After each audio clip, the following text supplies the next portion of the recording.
I've posted videos for 604 days in a row now. I have not missed a day, even when I was sick with the neurovirus.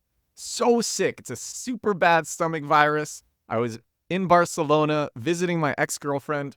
I was so sick and I still posted. I still posted a video.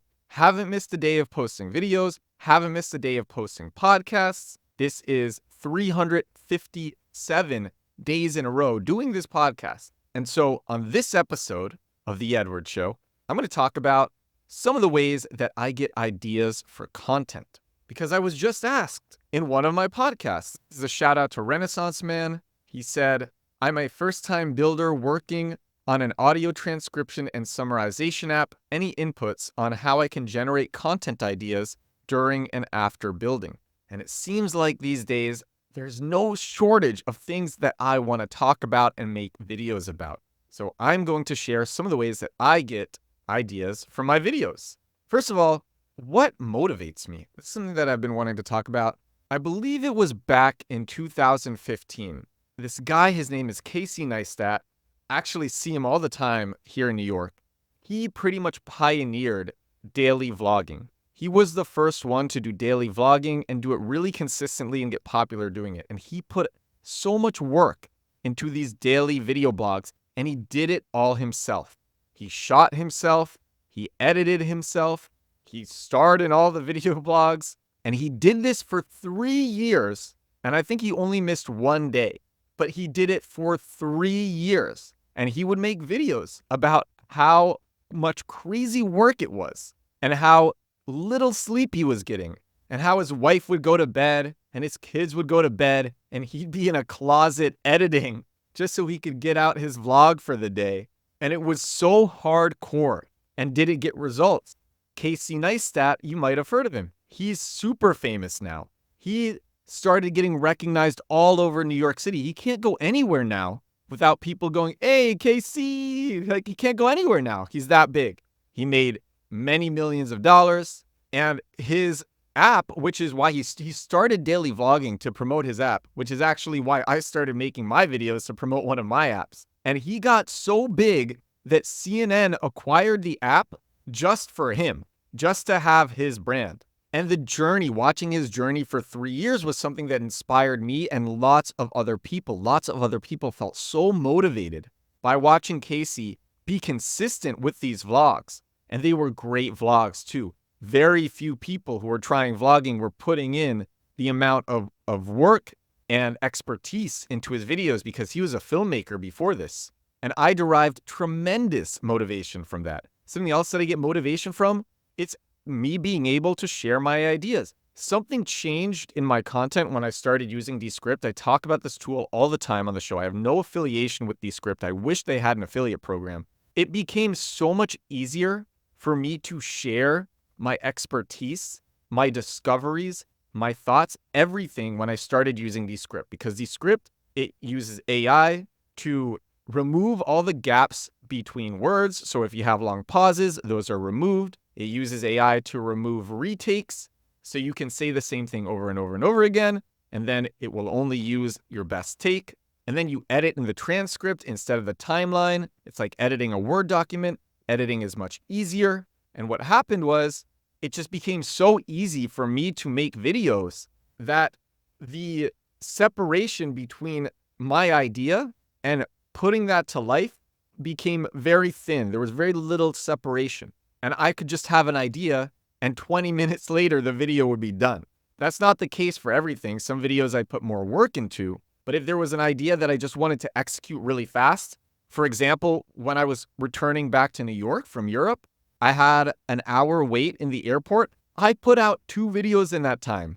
I conceptualized, I shot, I edited, and I uploaded 2 videos in that hour-long wait. Just because Descript makes it so easy. And these were ideas that I had, I wanted to do, and I just did them. So the motivation that I get from seeing what's possible when you're super consistent and having reduced the work to actually make my ideas come to life, these things keep me going. But how do I get these ideas? How do I get these ideas? I'm going to say a bunch of ways just off the top of my head. I actually have a list. I was showing this to Avni, who was on my podcast 2 days ago. Avni Barman, tremendous marketer.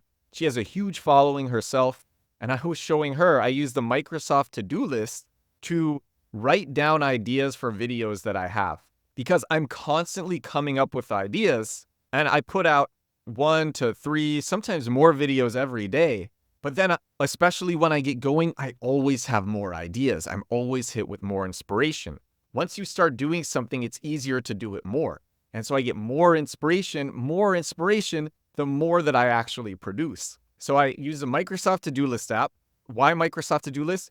I had a different to-do list app before this. I don't remember what it was called, but it was acquired by Microsoft and turned into Microsoft To Do. And then all of my items were just onto that. So that's what I use. Where do I get ideas from? A bunch of different places. One, there's my long, crazy history doing digital marketing and SEO. So I've done crazy things. I have a marketing journal. I record everything, what I'm doing, the results, how I'm doing it. So sometimes I look to that marketing journal for inspiration or ideas for things that I want to talk about. I look on different subreddits for things that I want to talk about. I use the Instagram marketing subreddit, the SEO subreddit, the entrepreneur subreddit. Actually, just today, something that I did is I will sit down in front of a empty text edit document and just start writing, and I'll write different hooks.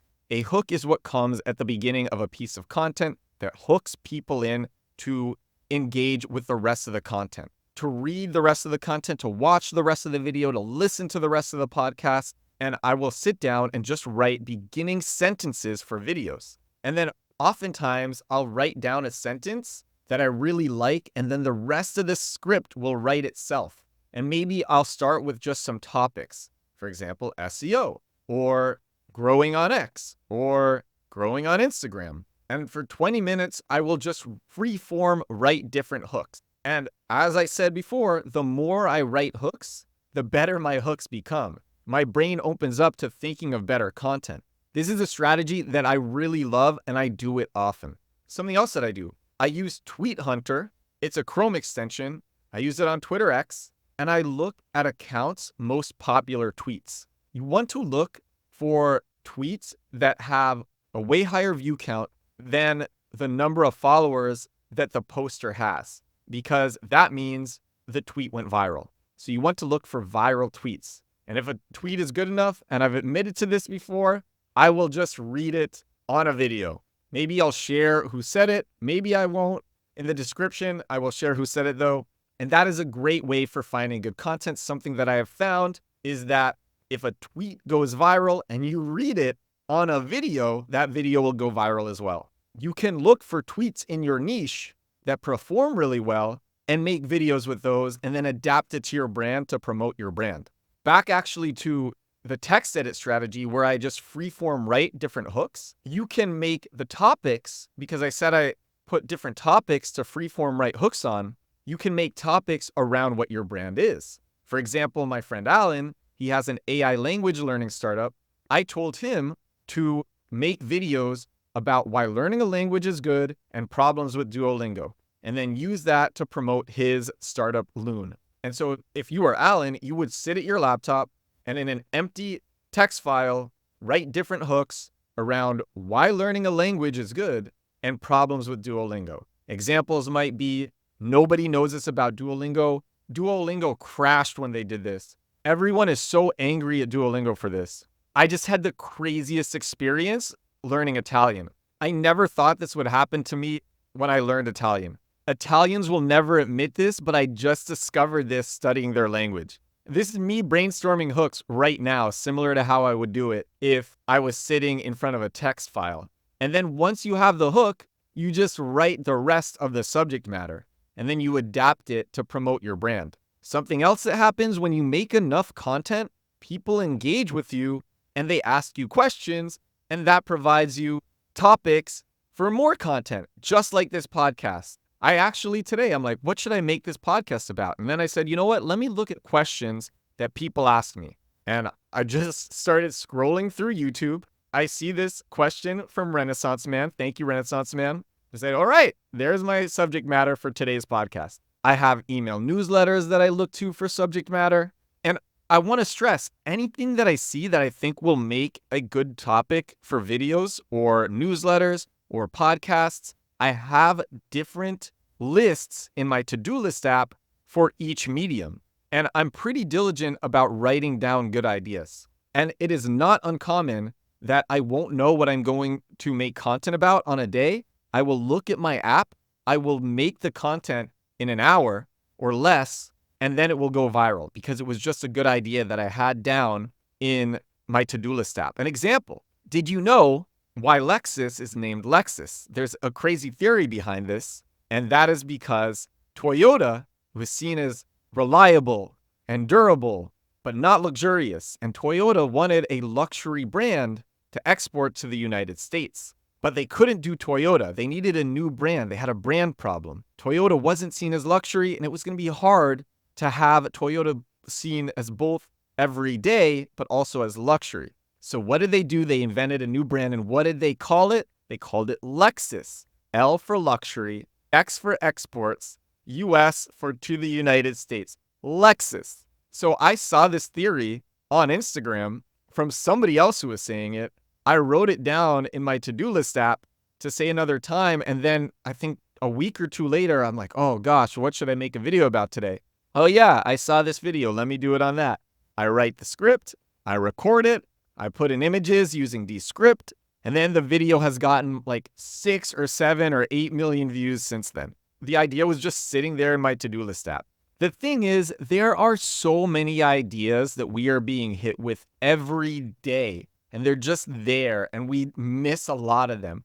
I'll give one example, something that happened recently. Marcus Brownlee put up a video of himself releasing his 100th YouTube video, and he was excited because he had 74 subscribers. And I watched that video, and then I forgot about it. Somebody else, viralvideo.club, who I've mentioned on the podcast before, he made a brilliant piece of content, and he said, if you put out 100 videos and you only had 74 subscribers, would you keep going? And then he said, well, this is what happened to Marcus Brownlee, who is now one of the biggest technology influencers on the planet.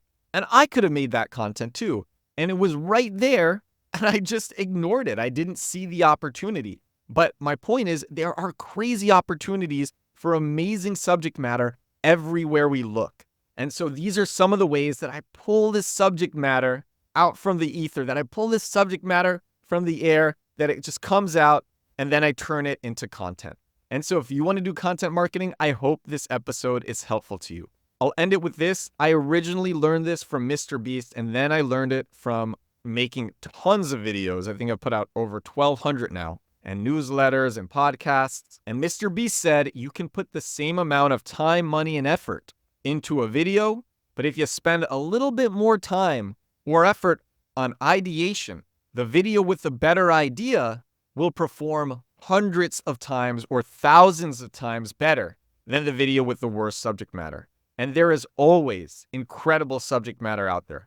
But in order to see it, you have to open your mind to it. In order to do that, you just have to start creating. And when you start creating, you're hit with better ideas, and you're able to more effectively bring those ideas to life and present those ideas to people in ways that they want to engage with.